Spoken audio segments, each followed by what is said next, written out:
So moving on to the next session, where, you know, I think what you've learned today are a lot of things, but one of the things is that the line between live events and virtual events and hybrid events and events that use video have blurred tremendously. So it's okay to kind of mix it up in all sorts of ways. I think you just learned that the singularity is coming. I hope we didn't miss it while we were in this room. And we have this amazing panel next because they have more collective experience in producing video events for their various companies than I can think of. So I'm going to invite Barry White, who's actually as local as you get, right here from Repertoire here in the Valley, to kick off this panel and really dive into the relationship between live events and video. Thanks, Barry. Very much, Robin. Thank you very much for that introduction, Robin. Welcome. I'll just make a small correction. It's Barry Watts, not Barry White. I wish I had that voice. I'll do my best at the end. If you do well, I'll break out a little bit of a riff. So again, an amazing panel here. I will share. Me and Colin have worked together.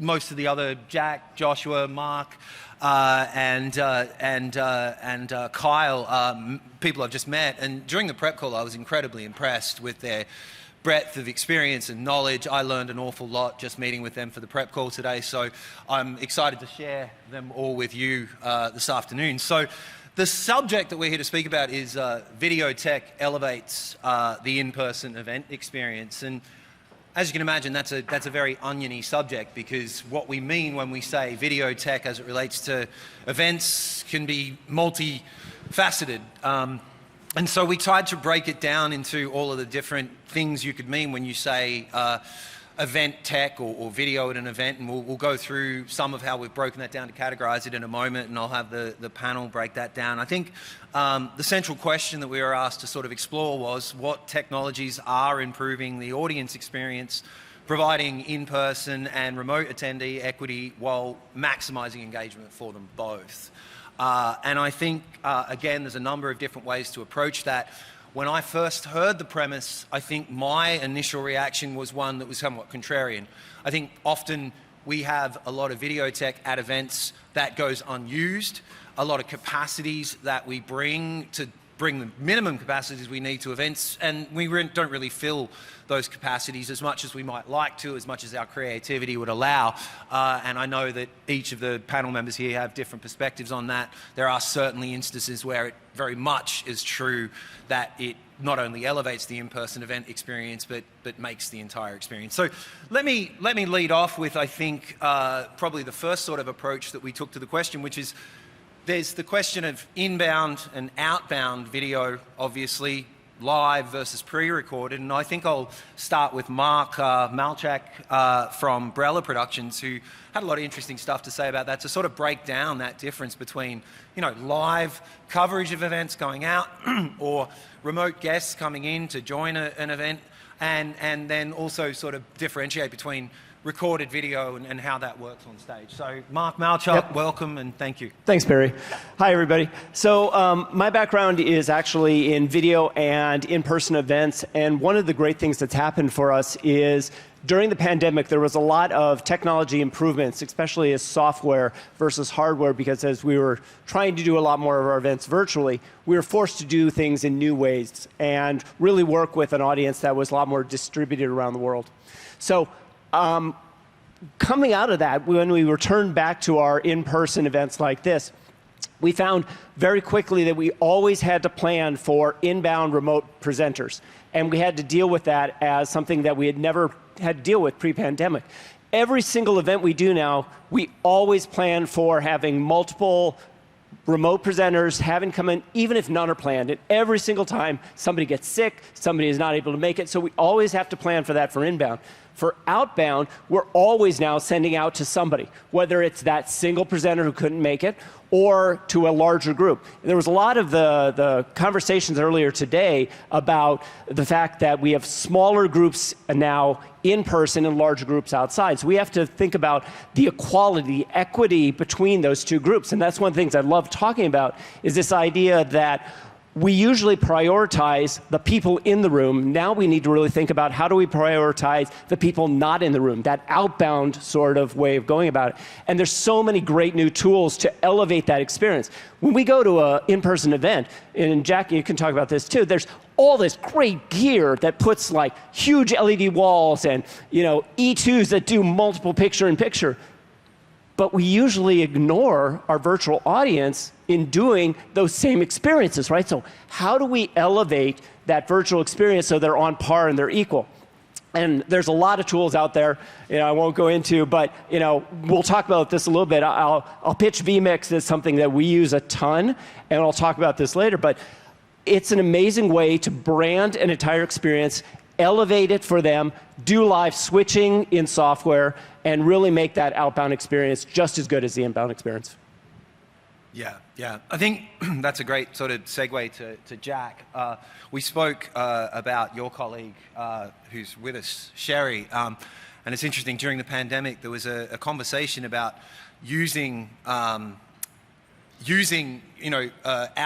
video broadcasts to elevate the in-person experience. And what Sherry suggested was that the effect of the pandemic, as well as these video technologies, really does bring that in-person experience into a VIP sort of framing, in the sense that you can take advantage of better sort of venues, more interesting venues, and have a smaller in-person experience, and essentially make that a VIP experience, where the broadcast audience is by far a larger audience, and the in-person VIP can then be elevated to something quite different to what we've experienced before. And I'll hand over to you, Jack, and don't necessarily need to speak on that specifically.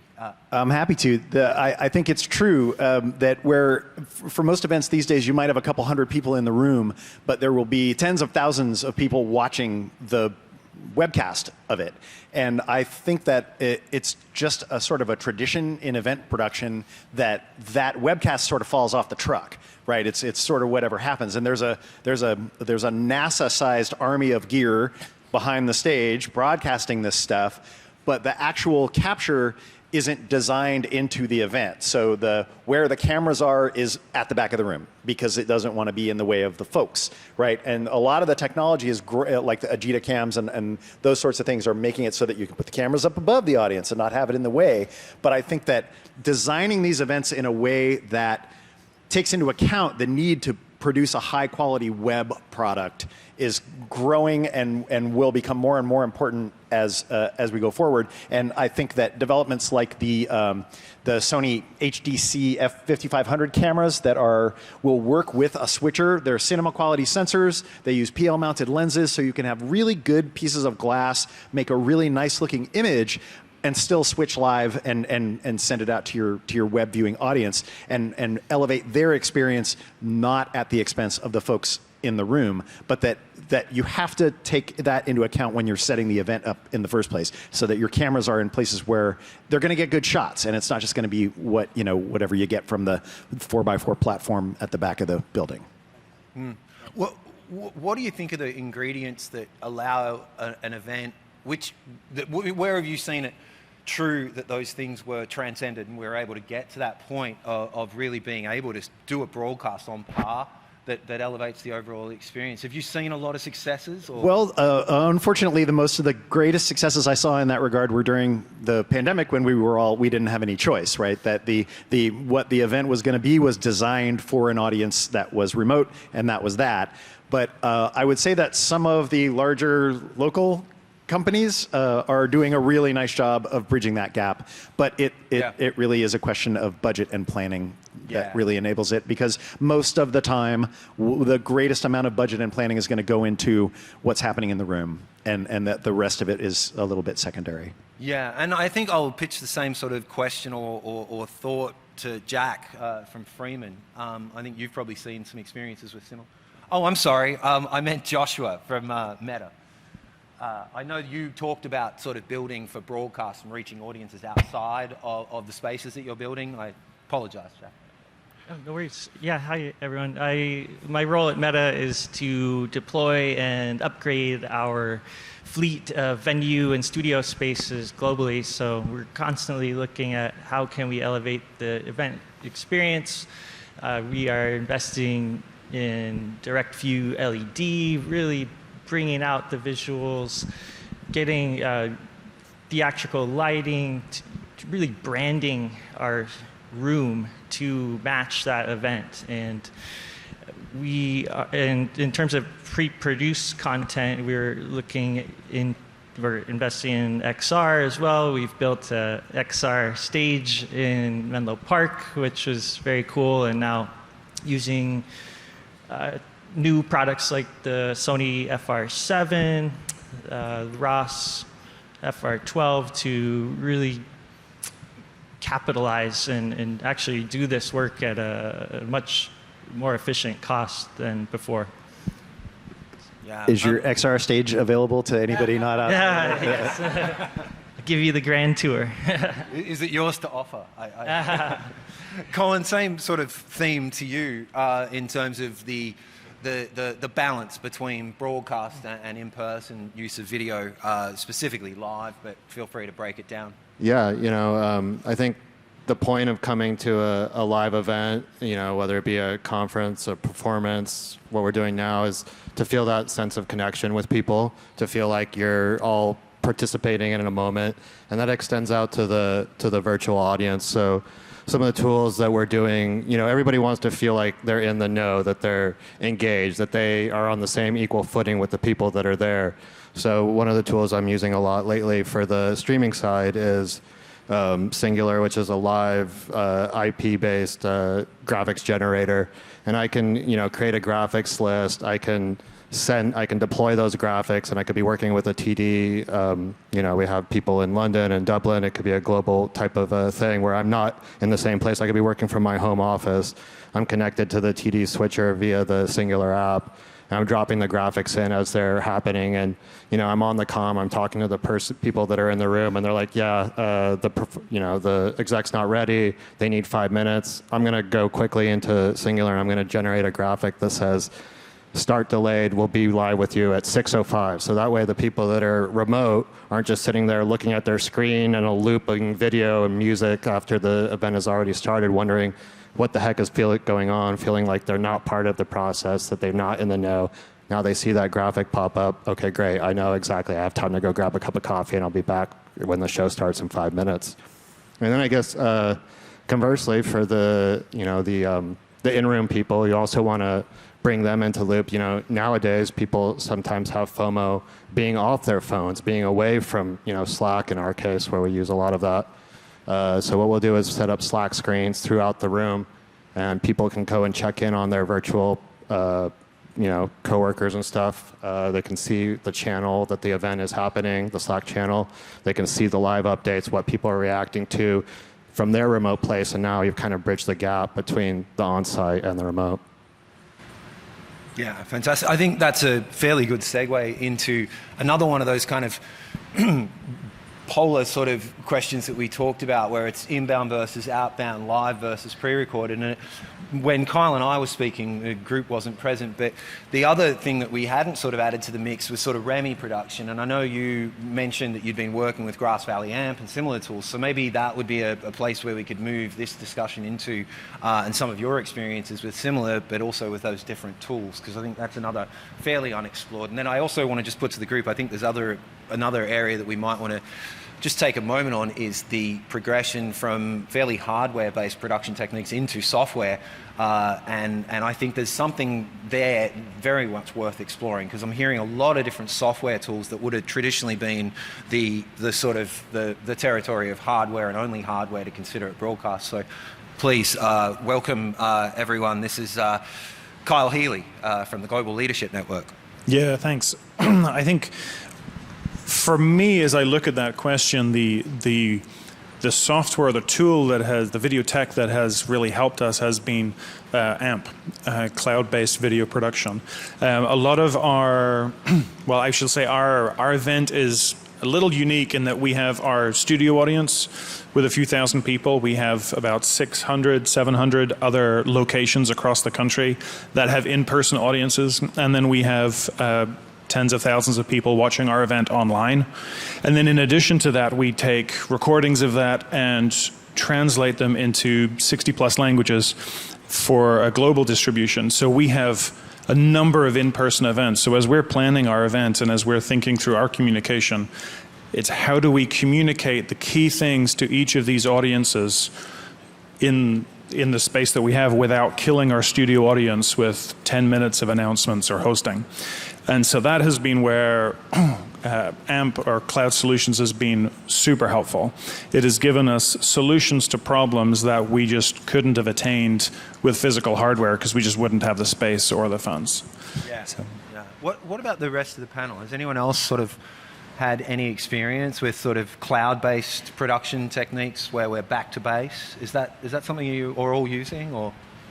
I mean, it's, AWS, a lot of ingest, outgest points. I've been on events where you have 20 different feeds coming and going into an AWS, and, a lot of times the technical director that's regulating all those feeds is not even there. They're in their home office somewhere where they have a good connection. Yeah. While we're not doing it cloud-based, there's a lot of the production that we're doing now that is software-based as opposed to hardware-based. So instead of having something like in a smaller event like this, instead of having something like a Barco E2, right, we've been exploring, and coming out of the pandemic, we used vMix a ton. So there's tons of products. I'll just talk about vMix. But we use that actually because it allows a lot of flexibility. It allows us to do branded backgrounds up on screen, pips, multiple scenes and looks, things that we normally would have to use heavy hardware and a lot of power, right, to do. And we can do it with a laptop if we're traveling internationally, or a desktop if it's local, right? Or a pair of them because there's primary and backup. But it's great because it allows us to actually brand everything, make it look great, do full switching at a budget that for corporate, which is what we're focusing on, is attainable. When they're doing large national sales meetings and so forth, there's always lots of gear, right? It's a wonderful experience. We have huge, massive LED walls, but not every production can support that, and not every budget can. So we're always looking at ways that we can innovate using software as a tool. The other advantage of it is that it's very easy to spin those up and down, not just on a cloud-based system, but even, it's relatively inexpensive to toss that into a desktop instead of investing in something very large, right? So we're seeing a lot of really great opportunities in really playing with that.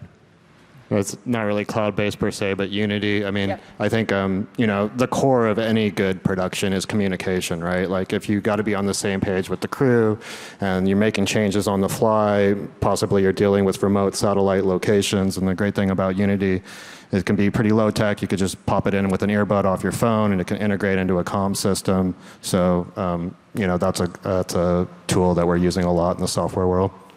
Yeah, I think we're repurposing some technologies too. I mean, at Slack, we do it. For Salesforce, we do it. Airbnb, we do it. LinkedIn, we do it, where we're essentially using tools that are meant to be video conferencing tools and using them essentially as remote production, where we're bringing in multiple cameras from, Toronto, San Francisco, New York, and you guys are bringing them back into your centralized studios and then creating a show that's essentially being broadcast back to those in-person events in those locations and doing it two-way. So even when we're not talking about tools like vMix or display playback tools, there is definitely software tools and cloud-based solutions that are being rigged.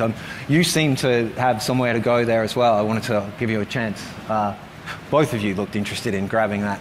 I just wanted to mention that we've had a lot of recent success with Touch Designer. It's not necessarily like that it's cloud-based and that we're bouncing it off of anything, but it is live and responsive. It's software that you can put it in an environment and create background imagery in your event that's evolving as the event goes on, and it's responding to what's happening in the room. And it's really, it feels like the Jetsons, it feels like. What was that tool called, sorry? Touch Designer. Touch Design, okay. So yeah, we've got a lot of little new pieces of software or kit that's sort of popping out here. Unity, I think you talked about Singularity, and now you're talking about, sorry, again, I catch it. Any others that anyone can bring to mind that they're using a lot that may not be obvious? Like others. For us, doing work in vMix, but more recently now Rust Production Cloud and VizRT, kind of replacing what we're doing in vMix. Yeah. Are there any competitors or any other emerging technologies similar to vMix? I mean, obviously OBS is out there, but are there others that you guys can think Nothing I can think of. But I think one of the things that's really interesting to think about is how we're pushing the envelope of those software tools beyond what they were meant to do. Like originally when we looked at vMix as an example, that was a replacement for Playback Pro. Now we're using it to do, you're talking about multiple virtual studios and bringing people together. We do shows where we have people scattered across the globe that are coming in, and we're mixing them together as if they are in the same room. So we're using the green screen live keying capability to take people that are in separate spaces in small conference rooms with a green screen, a little pop-up green screen, right? But they have really nice cameras, teleprompters, very nice lighting and audio in each of these little studios, and then we can actually key them together to make it look like, if it's a seated situation, like they're at a newscaster desk, right, with the green screen cover, and they can lean on it, right, and we kick it, and it looks beautiful, and they can talk back and forth. You take that one step further, you put somebody into a full green screen studio, key them out. We've had 3, 4 senior leaders in a virtual studio space from around the world communicating and talking back and forth just like they're inches from each other. And that creates an engagement that can't be replicated in a normal, typical Zoom or Teams environment, right? Where you have just boxes of people, right? It's something that's just so incredibly different that makes it magical for the audience who is actually being able to listen to this and see this together. And interested, do you have physical spaces where you're bringing people to, or you're actually setting these up? Both, yeah. So for example, a lot of the clients we work with don't have large physical studio spaces, and they're distributed. So for example, we'll take a small little 10 by 10 conference room, pull the table out of the middle, and set up a small little site in there, and then that's one of many different instances. We've got larger conference rooms we'll put full green screen suite, multicam, 3 cameras, multiple, like 4 or 5 DSMs or prompters. But what's interesting is that you can easily marry those together. We had one where there was a presenter in Germany. We didn't have anything there. It wasn't cost effective to send somebody and fly him out there. So we just rented a local studio, used the studio's crew and green screen, and brought him in, keyed him out. Seamless.